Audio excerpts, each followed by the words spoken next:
consumer equilibrium by indifference curve analysis. So first we have to know what is consumer equilibrium. So consumer equilibrium refer to a situation in which a consumer derive maximum satisfaction with no intention to change it and subject to the given price and his given income. Consumer एक ऐसे point पे, एक ऐसे situation पे हो जब consumer को maximum satisfaction मिल रही हो, सबसे ज़्यादा सेटिस्फेक्शन मिल रही हो और उसकी इनकम और प्राइस गिवन हो और कांस्टेंट हो, तो उस जगह पे हमारा कंज्यूमर जो होगा वो इक्विलिब्रियम पोजीशन पे होगा. इसके हमारे दो कंडीशन है in case of indifference curve analysis. The first one is the marginal rate of both the commodity, that is x and y, is equal to the ratio of prices px upon py, price of x upon price of y. जो consumer है वो हमारा equilibrium पे होगा. उसके हमारे दो condition है. जो पहला है कि marginal rate of substitution MRS दोनों कमोडिटी का हमारा इक्वल हो रेशियो ऑफ प्राइस के रेशियो के price of x upon price of y के बराबर हो. तो मार्जिनल रेट ऑफ सब्स्टिट्यूशन होता क्या है? Marginal rate of substitution refer to the rate at which the commodity can be substituted with each other so that the satisfaction remains the same.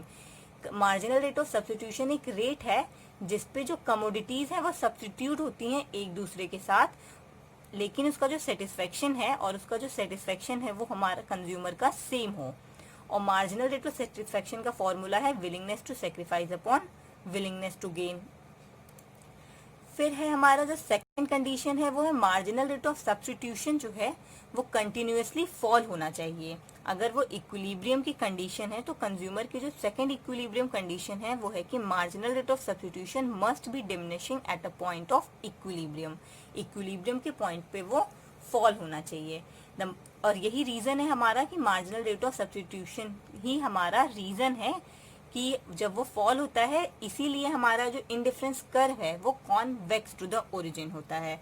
अगर ऐसा ना हो तो ना कंज्यूमर इक्विलिब्रियम पे भी नहीं होगा और हमारा इंडिफरेंस कर्व कॉन्वेक्स भी नहीं होगा.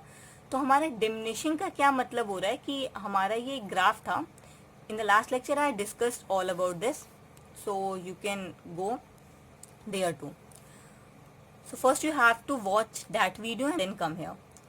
सो यहाँ पे हो गया हमारा कि कॉम्बिनेशंस हमने ले लिए थे और एप्पल और बनाना के प्राइसेस ले लिए थे.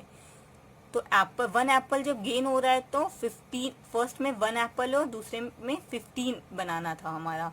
फिर उसने 1 एप्पल गेन किया फॉर सेक्रीफाइसिंग एन 5 एप्पल्स. 5 बनाना को सेक्रीफाइस किया फॉर गेनिंग एन 1 एप्पल. फिर उसने 4 बनाना सेक्रीफाइस किया फॉर गेनिंग एन 3 एप्पल. फिर फॉर गेनिंग एन 1 एप्पल. फिर उसने 2 यूनिट सेक्रीफाइस किया फॉर गेनिंग एन 1 एप्पल. तो वो जब भी 1 एप्पल गेन कर रहा है तो वो कुछ ना कुछ अमाउंट सेक्रीफाइस कर रहा है. तो यहाँ पे उसने 5 सेक्रीफाइस किया. तो क्या रेशियो हो गया हमारा? फॉर्मूला क्या है? Willingness to sacrifice. कितना सेक्रीफाइस किया? 5 सेक्रीफाइस किया. गेन कितना किया? 1 यूनिट. तो 5:1, 4:1, 3:1 और 2:1. तो ये क्या हो रहा है? 5, 4, 3, 2. ये क्या हो रहा है? डिमिनिश हो रहा है. तो इट इज नेसेसरी कि वो डिमिनिश हो हमारा. ये हमारी नेसेसरी कंडीशन है कि हमारा मार्जिनल रेट ऑफ सब्स्टिट्यूशन जो है उसका रेशियो बराबर हो प्राइस के. और जो सेकंड कंडीशन है वो है कि marginal rate of substitution continuously fall हो रही हो. और ये दोनों कंडीशन नेसेसरी है to be fulfilled for consumer to be in equilibrium. Let us discuss this with the help of an graph also. So this is the indifference curve where in the x-axis we take the commodity x and in the y-axis we take the commodity y. So this is a graph और ये हमारा indifference curve है IC1, IC2, IC3. ये हमारा budget line है. AB is a budget line. So consumer is in equilibrium when the indifference curve is tangent to the budget line. Indifference curve है हमारा IC2 जो कि बजट लाइन से tangent हो रहा है at the point of E. और हमारे IC1 और IC3 टेंजेंट नहीं है.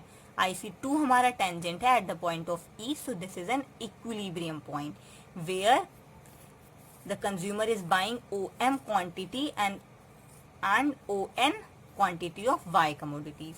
So here the consumer is in equilibrium. Here the consumer is in equilibrium and the budget line is tangent and the budget line is tangent to the indifference curve IC at point E. This is the point of consumer equilibrium where the consumer purchased OM quantity of X and ON quantity of Y.